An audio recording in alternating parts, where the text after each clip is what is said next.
কাঁচা আমের স্বাদ যদি সারা বছর ধরে রাখতে চান তাহলে আজকের ভিডিওটা আপনাদের জন্য।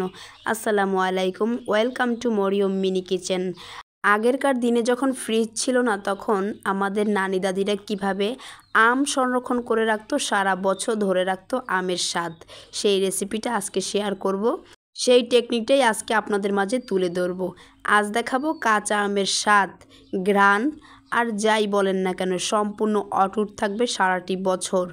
একদম সারা বছর কাঁচা আমের স্বাদ, ঘ্রাণ আর কচকচে ভাব একদম মনে হবে এখন গাছ থেকে পেড়ে নিয়ে আসছেন। সেই পদ্ধতিটাই আজকে দেখাবো। আমি প্রথমেই এখানে 1 কেজি পরিমাণ আম নিয়ে নিয়েছি।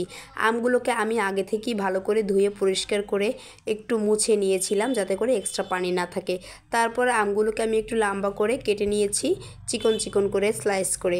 আপনারা চাইলে অন্য রকম করেও কেটে নিতে পারেন, গোল করে হোক, স্কোয়ার মতো করে হোক, যেরকম হোক যার যার পছন্দ অনুযায়ী কেটে নেবেন।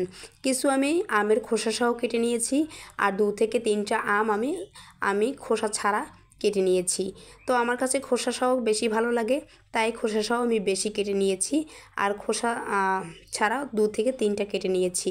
তো এ পর্যায়ে আমার আম কাটা শেষ। এখন আমি এগুলোকে সংরক্ষণ করার জন্য আমার লাগবে কাচের জার, তাই 3টা কাচের জার নিয়ে নিয়েছি। সেই কাচের জারের ভিতরে আমি আম স্লাইস করা আমগুলোকে দিয়ে দেব।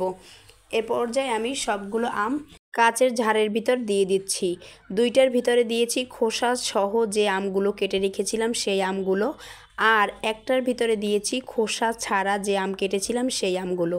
এরপর চুলোতে আমি একটি প্যান বসিয়ে দিয়েছি। প্যানের ভিতরে 1 কাপ পরিমাণ পানি দিয়েছি। সেই পানির ভিতরে 1 চামচ পরিমাণ লবণ, 1/4 কাপ হচ্ছে চিনি দিয়ে দিচ্ছি। এরপর একটু ভালো করে নাড়াচাড়া করতে হবে। 5 থেকে 6 মিনিট পানিটাকে আমি ভালো করে জাল করতে হবে, অপেক্ষা করতে হবে চিনি লবণ যেন পানির সাথে ভালো করে গলে যায় এবং পানিটা যেন ফুটে ওঠে, সেই পর্যন্ত অপেক্ষা করে থাকতে হবে।